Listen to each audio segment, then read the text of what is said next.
Les parents de la fille procèdent à un bain rituel protecteur à base de décoction de racines, de feuilles d'arbre et du sel.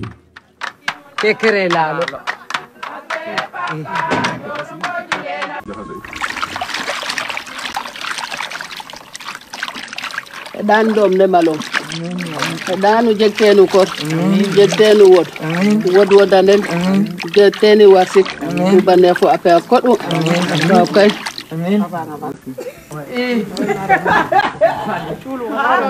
kijanga ujena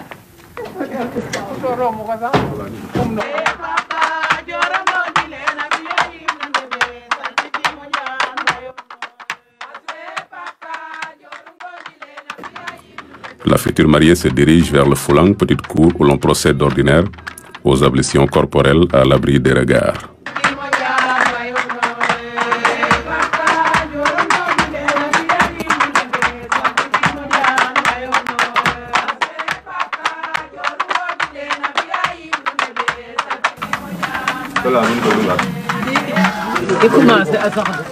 Certaines femmes pénètrent dans l'enceinte tandis que d'autres se posent à l'entrée.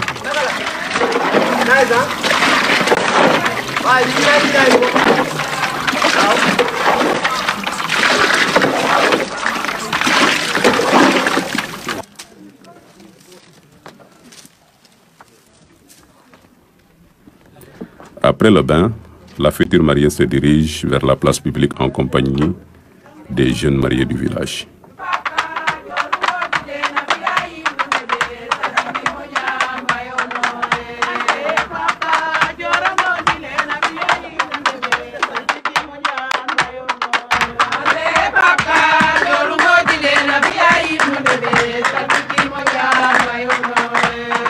Le tatouage est une pratique qui consiste à inoculer l'encre dans la peau à l'aide d'un objet pointu ou d'une aiguille. Il est pratiqué depuis plusieurs milliers d'années dans de nombreuses régions du monde pour des raisons symboliques, religieuses, thérapeutiques, mais aussi esthétiques. Dans beaucoup de sociétés, il est même considéré comme un rite de passage à cause de la douleur endurée lors de la réalisation du motif. Plus le temps passe, plus l'attente se prolonge, plus les visages des femmes se ferment.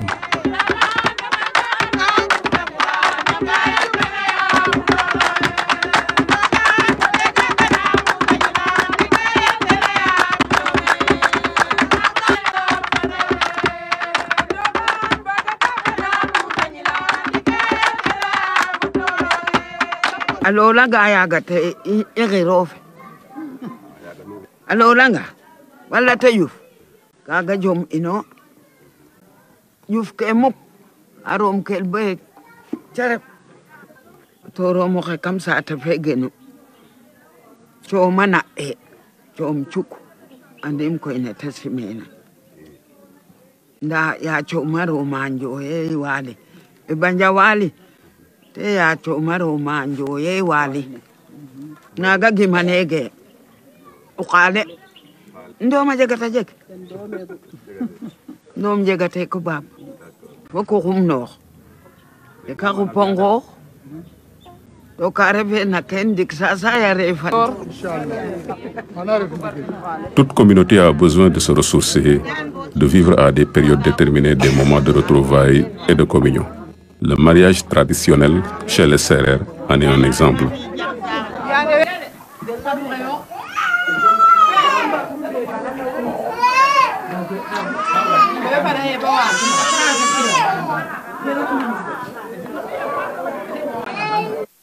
Okuloko kasisa comme okuloko kasisa comme jo kon fop na mbugan ananga gilikkel in fok te bogel bogne te bogel khaton fo akida pardiake fa cha fa pardiake kaga taxu te bogel ndax jam marefin ya tereta.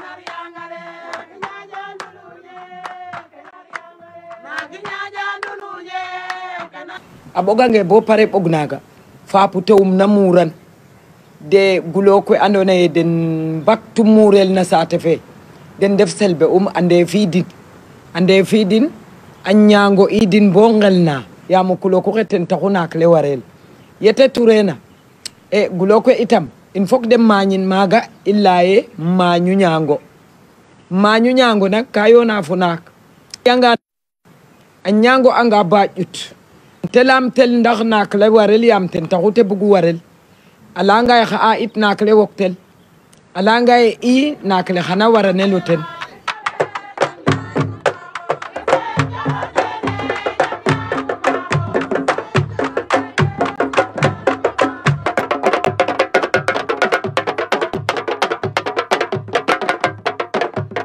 o kulo ku xana tu ñango el nak a refa nga xari menan sate fe ar xamisa ñango el nda refa nga xa andone kata sax a inora nak jumaling fa amurange ba garid nu korum a fe anga boroga fed te a ñango el nak la warel te ñamek njo axna yara korna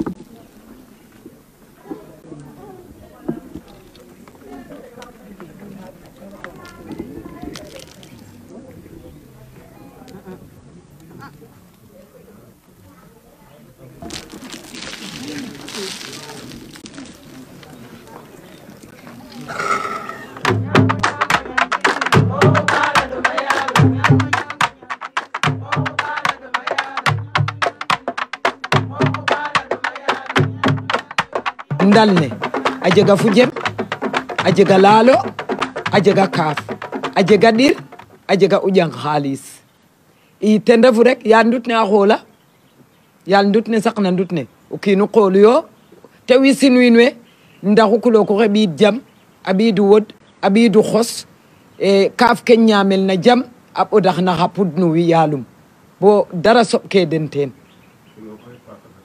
paaka fe te saqna ten na war ka naak le kaga taxu te cooxel paaka fe i pour te dogu o dal naak le warel kaga taxu te cooxel paaka fe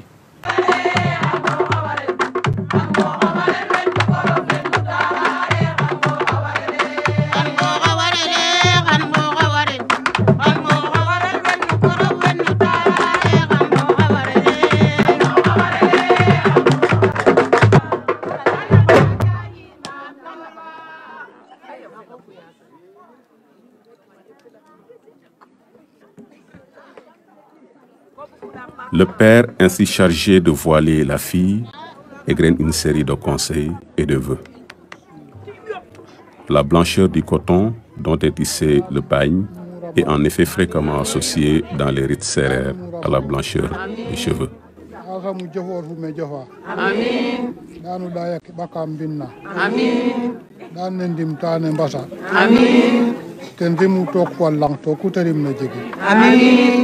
dan keke ref par ken saxle amin jam imbugu yasam yalo xican nay amin nanga ndaxa par yasam te araxan nay amin na barke rok xor manu tule amin naga yo